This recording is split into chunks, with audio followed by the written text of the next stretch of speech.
اما بعد فاعوذ باللہ من الشیطان الرجیم بسم اللہ الرحمن الرحیم وَإِذَا سَأَلَكَ عِبَادِي عَنِّي فَإِنِّي قَرِيبٌ أُجِيبُ دَعْوَةَ الدَّاعِ إِذَا دَعَانِ فَلْيَسْتَجِيبُوا لِي وَلْيُؤْمِنُوا بِي لَعَلَّهُمْ يَرْشُدُونَ صدق اللہ مولانا العظیم ان اللہ وملائکتہ یصلون علی النبی یا ایہا الذین آمنوا صلوا علیہ وسلموا تسلیما اللہم صل علی سیدنا و مولانا محمد وعلی آل سیدنا و مولانا محمد واصحاب سیدنا و مولانا محمد وبارک وسلم علیہ الصلاۃ والسلام علیک یا سیدی یا رسول اللہ وعلی آلک واصحابک یا سیدی یا حبیب اللہ الصلاۃ والسلام علیک یا سیدی یا شفیع المذنبین وعلی آلک واصحابک یا سیدی یا رحمت للعالمین۔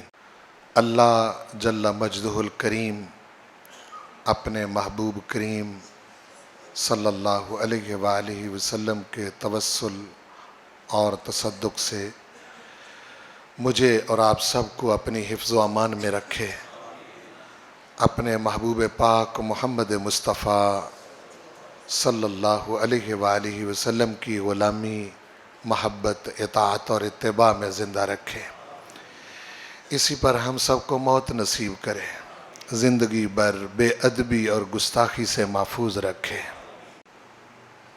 جو آیت مبارکہ میں نے عنوان کے طور پر پڑھی ہے، یہ بہت مرتبہ آپ نے علماء سے سنی بھی ہوگی، لیکن آج اس آیت مبارکہ کو میں اس کے سیاق اور سباق کے ساتھ عرض کرنا چاہتا ہوں۔ جہاں پروردگار نے روزوں کی فرضیت کا ذکر کیا ہے، ان کا ذکر کرنے کے بعد پھر رمضان شریف کا ذکر کیا ہے،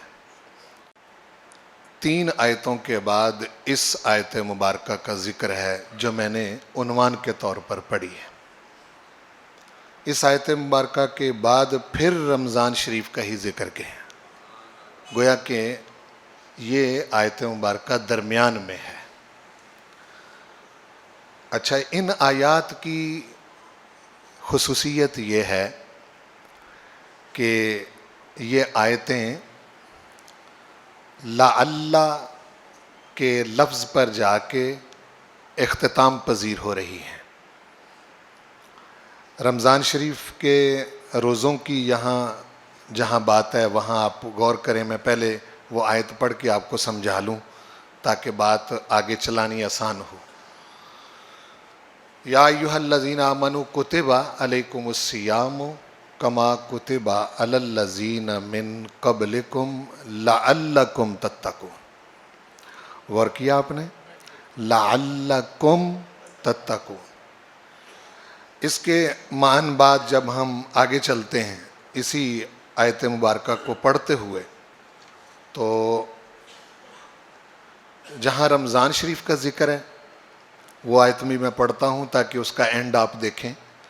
شہر رمضان الذی انزل فیہ القرآن ھدی للناس وبینات من الھدی والفرقان فمن شہد منکم الشہر فلیصم ومن کان مریضا او علی سفر فعدۃ من ایام اخر یرید اللہ بکم الیسر ولا یرید بکم العسر ولتکملوا العدۃ ولتکبروا اللہ علی ما ھداکم ولعلکم تشکرون۔ جہاں اینڈ ہو رہا ہے وہاں کیا ہے؟ لعلکم تشکرون۔ پہلے کیا تھا؟ لعلکم تتقون۔ اب یہ آیت مبارکہ کہاں ختم ہو رہی؟ لعلکم تشکرون۔ اب اس سے وہ اگلی آیت جو میں نے عنوان کے طور پر پڑھی اس کو دیکھیں۔ وَإِذَا سَأَلَكَ عِبَادِي عَنِّي فَإِنِّي قَرِيبٌ۔ اجیب دعوت الداعی اذا دعان فلیستجیبوا لی ولیؤمنوا بی لعلہم یرشدون. یہ آیت مبارکہ بھی اسی پر ختم ہو رہی ہے. پہلی آیت لعلکم تتقون، لعلکم تشکرون، لعلہم یرشدون. یہ میں نے تینوں آیتیں اس لیے پڑھی تاکہ میں ان کا اینڈ اختتام آپ کے گوش گزار کر سکوں.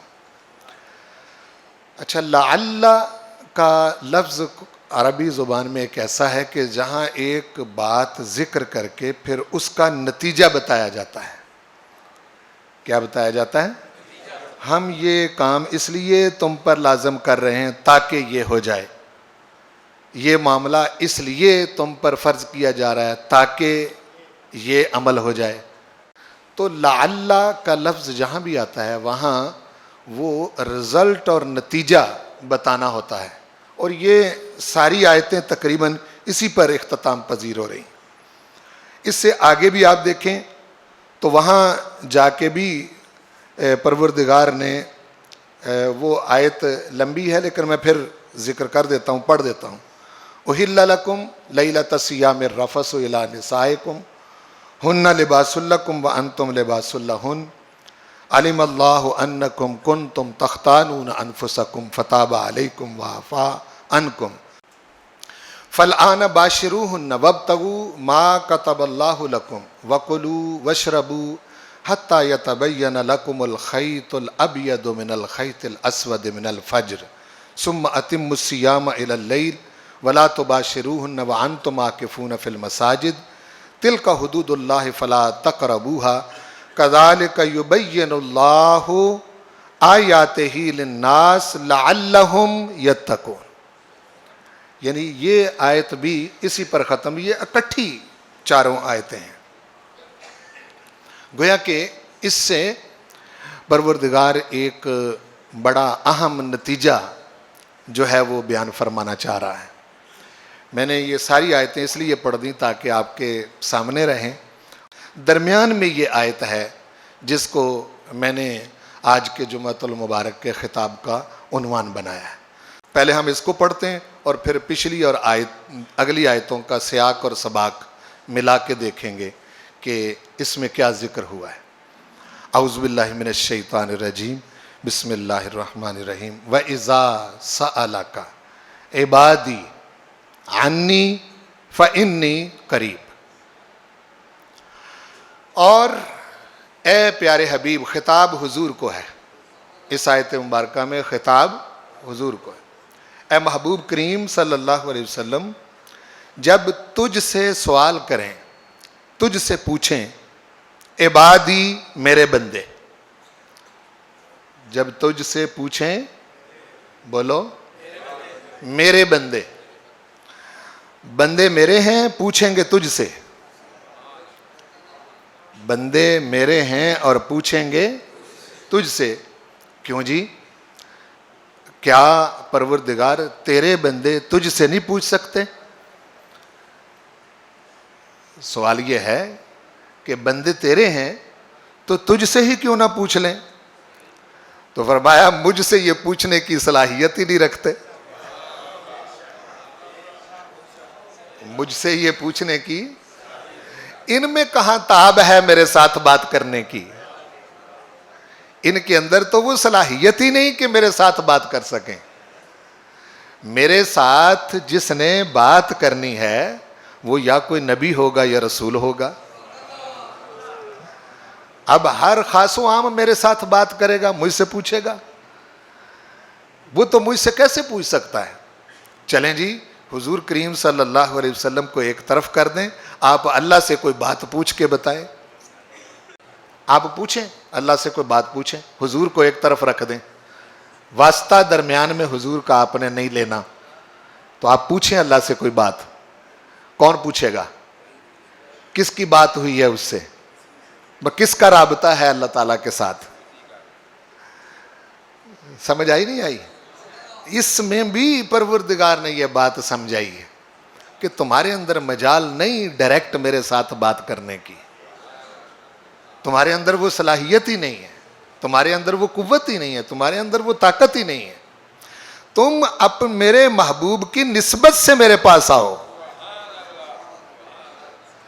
یہ نسبت درمیان میں ہے تو پھر تم اس لائق ہو کہ میں تمہارے ساتھ خطاب کرتا ہوں. تو وَإِذَا سَأَلَكَ عِبَادِي، جب سوال کریں تجھ سے، اللہ تعالیٰ اپنے محبوب سے ارشاد فرما رہا ہے، جب پوچھیں تجھ سے، سوال کریں محبوب تجھ سے، عبادی میرے بندے. سمجھ آ رہی نا؟ یعنی بندے میرے ہیں اور پوچھیں گے تجھ سے. پوچھیں کیا پوچھیں؟ انی، محبوب تجھ سے پوچھیں میرے بارے میں. انی بولو، انی کا کیا مطلب ہے؟ میرے متعلق پوچھیں، میرے بارے میں پوچھیں. اور پوچھیں گے تجھ سے، یعنی بندوں کو یہ پتہ ہونا چاہیے کہ اگر خدا کا پتہ بھی چل سکتا ہے تو وہ در مصطفیٰ سے ہی چل سکتا ہے.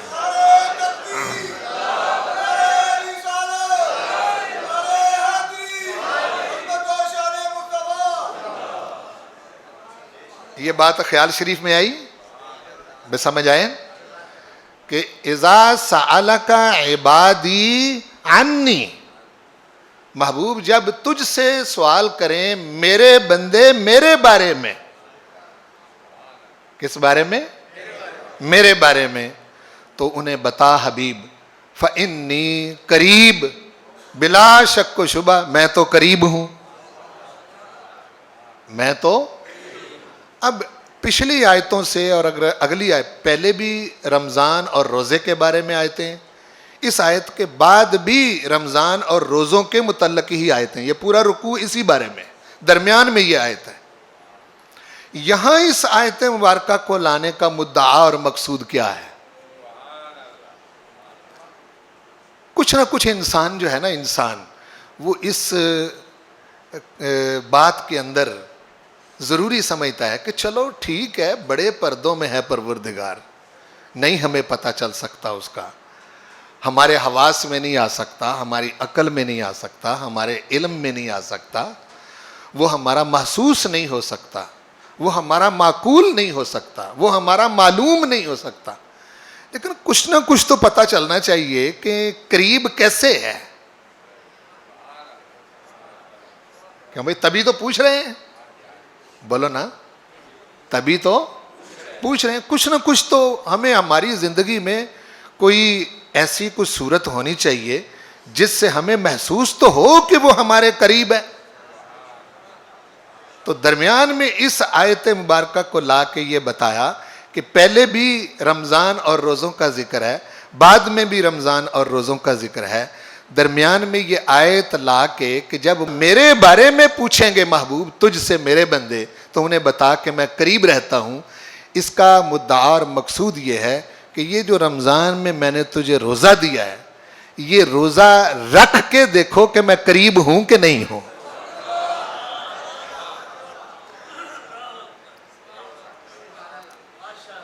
نہیں سمجھے؟ روزہ رکھ کے ذرا اپنے اوپر محسوس کرو کہ کوئی ذات ہے جس کا پیرا ہے، کوئی ہے جو ہمیں دیکھ رہا ہے، کوئی ہے جس کی وجہ سے رکے ہوئے ہیں، کسی کا حکم ہے کہ مان کر جائز چیزوں سے رکے ہوئے ہیں. احساس ہے نا جی؟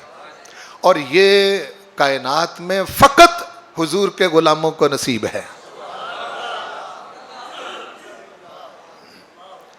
باقی دنیا کی ہر قوم خدا کے بارے میں ٹمک ٹوئیاں مارے گی، انہیں کچھ پتہ نہیں چلے گا. کبھی کدھر لڑک جائیں گے، کبھی کدھر لڑک جائیں گے، کبھی کدھر چلے جائیں گے. حضور کریم صلی اللہ علیہ وسلم کا کمال یہ ہے کہ آپ نے روزہ رکھ کے اپنی امت کو محسوس سنت عطا کر کے، محسوس سنت عطا کر کے اس سطح پر، اس لیول پر لا کھڑا کیا کہ روزہ رکھنے والا محسوس کرتا ہے ہمہ وقت، ہر وقت، کہ میرا پروردگار ہر وقت مجھے دیکھ رہا ہے. ایسا ہے یا نہیں؟ بولو نا جی. وہ لعلکم تتقون بھی یہی ہے، تاکہ تم متقی بن جاؤ. وہ تقوی کیا ہے؟ دوسری بات جو دوسری آیت میں جہاں رمضان کا ذکر کیا وہاں پروردگار نے لعلکم تشکرون کہا ہے. اس میں بہت بڑی چیز ہے. لعلکم تشکرون میں وہ آیت پڑھ کے سمجھاؤں تو پھر ذرا زیادہ واضح ہوگی بات. سنیں ذرا, پہلے میرا خیال تھا آگے بڑھنے کا, لیکن لعلکم تشکرون کا میں ذکر کروں. سنیں ذرا. فرمایا شہر رمضان الذی انزل فیہ القرآن. بھائی رمضان کا مہینہ وہ ہے جس میں قرآن نازل کیا گیا ہے. ھدی للناس, لوگوں کے لیے ہدایت ہے. وبینات من الہدی, اور ہدایت کی کھلی نشانیاں ہیں. والفرقان, اور یہ جو رمضان میں تمہیں قرآن دیا گیا ہے یہ حق باطل سچ جھوٹ غلط صحیح میں فرق کرنے والی عظیم کتاب ہے. والفرقان. ٹھیک. فرمایا کہ اس ماہ مبارک میں تمہیں اتنی عظیم کتاب دی ہے, اسی لیے تو ہم تمہیں کہہ رہے ہیں فمن شہد منکم الشہر فلیصمہ, تم میں سے جو کوئی بھی اس مہینے میں موجود ہو. شہدہ, فمن شہدہ منکم, تم میں سے جو کوئی بھی اس مہینے میں موجود ہو فلیصمہ, اسے چاہیے کہ وہ اس کے روزے رکھے. اس کے پروردگار اگر دقت آ جائے کوئی اس طرح کی تو فرمایا کوئی بات نہیں. ومن کان مریضا او علی سفر فعدۃ من ایام اخر, جو تم میں سے مریض ہو یا سفر پر ہو اس کو ہم چھوٹ دے رہے ہیں کہ وہ ان دنوں میں اگر روزے نہیں رکھ سکتا نہ رکھے, باقی دنوں کے اندر گنتی پوری کر لے. ورنہ اگر کوئی عذر لاحق نہیں تو پھر نہیں. بولو پھر نہیں, پھر نہیں, پھر تمہیں یہی روزہ رکھنا ہے. اور پھر اس روزے کی اہمیت یہ ہے کہ سرور کونین صلی اللہ علیہ وسلم نے ارشاد فرمایا کہ جس نے دانستہ جان بوجھ کر رمضان کا ایک روزہ چھوڑا, وہ چھوڑ کے اگر چاہے کہ باقی زندگی ساری روزے رکھ کے اس ایک روزے کا مداوع کر لے تو نہیں ہوگا. صرف دانستہ جان بوجھ کر ایک روزہ چھوڑ دیا تو اس کا متبادل نہیں ہو سکتا, باقی ساری زندگی بھی روزے رکھے. فرمایا یہ جو تمہیں ہم چھوٹ دے رہے ہیں, یرید اللہ بکم الیسر ولا یرید بکم العسر, اللہ تعالیٰ تمہارے ساتھ آسانی چاہتا ہے, تمہیں تنگ کرنا نہیں چاہتا. وَلِتُكْمِلُ الْعِدَّةَ, چاہیے کہ تم گنتی پوری کرو. وَلِتُكَبِّرُ اللَّهَ عَلَى مَا هَدَاكُمْ, اور یہ جو ہدایت تم کو پروردگار نے دی ہے اس پر اللہ کی تکبیر تمہیں کہنی چاہیے. وَلَعَلَّكُمْ تَشْكُرُونَ, یہاں آیت ختم ہو رہی. یہ جو رمضان تم کو عطا کیا ہے اس میں تم کیا سمجھ رہے ہو کہ ہمارا کوئی اپنا فائدہ ہے؟ نہیں, اس میں تمہارا ہی فائدہ ہے اور تمہارے اندر ہی ہم احساس پیدا کر رہے ہیں. ورنہ تو تمہارا کوئی واسطہ ہی نہیں تھا میرے ساتھ رابطہ کرنے کا. جس میں تم کوئی شے محسوس کرتے ہو تو میرے محبوب کے واسطے سے یہ رمضان اور روزہ جو تمہیں عطا کیا گیا ہے اس سے تمہارا کتنا قریبی تعلق جڑ گیا ہے کہ تم میری ذات کو محسوس کر رہے ہو. اسی پر بنتا ہے کہ تم میرا شکر ادا کرو. وَلَعَلَّكُمْ تَشْكُرُونَ, تاکہ تم شکریہ ادا کرو. روزہ رکھ کے اس احساس کو محسوس کر کے تمہیں چاہیے کہ تم میرے شکر گزار بندے بنو. پھر فرمایا وَإِذَا سَأَلَكَ عِبَادِي عَنِّي فَإِنِّي قَرِيبٌ, جب محبوب تجھ سے سوال کریں میرے بندے میرے بارے میں تو انہیں بتا کہ میں ان کے قریب رہتا ہوں. ان کے, یہ قرب زمانی نہیں اور نہ قرب مکانی ہے. سمجھیں بات کو. قرب زمانی اور قرب مکانی جو ہوتا ہے اس کے لیے مجسم وجود چاہیے. کیا؟ مجسم وجود چاہیے. اور پروردگار کے بارے میں یہ عقیدہ رکھنا غلط ہے. وہ مجسم وجود نہیں ہے. جس طرح آپ کا چہرہ ہے, آپ کے ہاتھ ہیں, آپ کے پاؤں ہیں, آپ کا وجود ہے, آپ دور نزدیک کو محسوس کر سکتے ہیں، ٹھیک ہے، کہ فلاں شخص مجھ سے اتنا دور ہے، فلاں شخص میرے اتنا قریب ہے، اس کو کہتے ہیں قرب زمانی، ٹھیک ہے۔ آپ کہتے ہیں فلاں شخص جو ہے وہ وہاں رہتا ہے، وہ مکان ہے۔ ایک شخص انڈیا میں رہتا ہے تو آپ کہتے ہیں کہ وہ میں جہاں رہتا ہوں یہ پاکستان ہے، وہ انڈیا میں رہتا ہے، میرا مکان یہ ہے، اس کا مکان وہ ہے۔ تو اس طرح کا قرب پروردگار کی ذات کا نہیں ہے کہ تم یہ محسوس کرو کہ جی ہم گجرانوالہ میں رہتے ہیں تو پروردگار بیت اللہ شریف میں رہتا ہے۔ نہیں سمجھے میری بات کو؟ بات تھوڑی مشکل ہے لیکن ذرا اپنے ذہنوں کو قریب کریں گے تو سمجھ آ جائے گی۔ یعنی یہ تصور آپ نہیں کر سکتے کہ جی میں یہاں رہتا ہوں اور میرا پروردگار بیت اللہ شریف میں رہتا ہے۔ آپ بیت اللہ شریف کی طرف جو منہ کر کے نماز پڑھتے ہیں وہ اللہ کی طرف منہ کر کے نماز پڑھتے ہیں؟ بولو بھئی، یہ جب نماز کے لیے کھڑے ہوتے ہیں، 2 رکعت نماز، 4 رکعت نماز، 3 رکعت نماز، اس وقت آپ کہتے ہیں منہ طرف قبلہ شریف، تو اس وقت آپ کا تصور یہ ہوتا ہے کہ میرا منہ اللہ کی طرف ہے؟ بولو نا بھائی، نہیں نا؟ نہیں، بیت اللہ شریف کی طرف جو منہ کیا جاتا ہے، اور ساری دنیا کے مسلمان جہاں کہیں بھی بستے ہوں، وہ پاکستان میں ہوں، وہ انڈیا میں ہوں، وہ امریکہ میں ہوں، وہ چائنا میں ہوں، ہاں جی، یمن میں ہوں، مصر میں ہوں، کہیں ہوں، ٹھیک ہے، سب مسلمانوں کو حکم ہے کہ جہت قبلہ یعنی سمت قبلہ کی طرف منہ کر کے نماز پڑھو۔ کیوں؟ وجہ کیا؟ یہ تصور ہے کہ وہاں خدا رہتا ہے اور جہاں آپ نماز پڑھ رہے ہیں وہاں خدا نہیں ہے۔ یہ بات نہیں ہے۔ اگر آپ کا یہ تصور ہے تو یہ غلط ہے، ٹھیک؟ آپ جہاں کہیں بھی مسلمان رہتے ہیں، جہت قبلہ اور سمت قبلہ کی طرف منہ کرنے کا مطلب یہ ہوتا ہے کہ میرے محبوب کریم صلی اللہ علیہ وسلم کی نسبت سے حضور کی امت اتنی متحد ہے کہ یہ دنیا کے کسی خطے میں بھی نماز پڑھے گی، اس کا منہ قبلے کی طرف ہوگا۔ یہ حضور کی امت کے سب سے بڑے اتحاد کی علامت ہے۔ کس کی علامت ہے؟ اتحاد کی۔ ورنہ یہ نہیں ہے کہ آپ یہ محسوس کر لیں کہ پروردگار جو ہے وہ بیت اللہ شریف میں رہتا ہے تو ہم اس طرح منہ کر کے نماز پڑھ رہے ہیں۔ وہ جس طرح بیت اللہ شریف میں ہے اسی طرح شہین آباد میں بھی ہے۔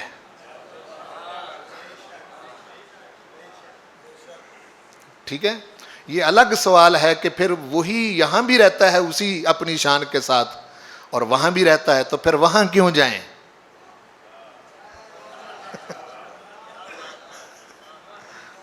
سمجھ آ رہی کہ نہیں آ رہی؟ اگر ہم نے اسی سے ملنے جانا ہے، اسی سے ملاقات کرنے جانا ہے تو وہ تو یہاں بھی مل جاتا ہے، تو پھر اتنے پیسے خرچ کر کے، اتنا سفر کر کے، اتنی مشکلات اور دقتیں برداشت کر کے پھر مکہ مکرمہ میں کیوں جائیں؟ آپ کیا سمجھے ہیں؟ میں آپ کو کیا سمجھا گیا؟ وہاں آپ خدا سے ملنے نہیں جاتے۔ بولو، حج کرنے جاتے ہیں یا عمرہ کرنے جاتے ہیں تو وہاں آپ اپنے پروردگار سے ملنے نہیں جاتے۔ اس سے تو آپ کی 1 منٹ میں 1 سیکنڈ میں یہاں ملاقات ہو جاتی ہے، مسئلہ کوئی نہیں۔ یہی تو حضور علیہ الصلوۃ والسلام کا امتی ہونے کا فائدہ ہے، جہاں مرضی رہو وہاں اپنے خدا کے ساتھ بات کر لو۔ تو وہاں اللہ سے ملنے جاتے، اللہ سے ملنے نہیں جاتے، وہ تو آپ یہاں بھی مل لیتے ہیں، چونکہ آپ کو بہت بڑا فیض نصیب ہے، بہت بڑی نسبت نصیب ہے۔ وہ نسبت حضور کی نسبت ہے، جس نسبت سے آپ جہاں کہیں بھی رہیں، بولو جہاں کہیں بھی وہیں اللہ ہے۔ بولو جہاں کہیں بھی رہیں وہیں، اینما تولوا فثم وجہ اللہ، جہاں کہیں بھی تم جدھر بھی منہ کرو وہیں اللہ ہے۔ یہ قرآن پاک ہے۔ وہ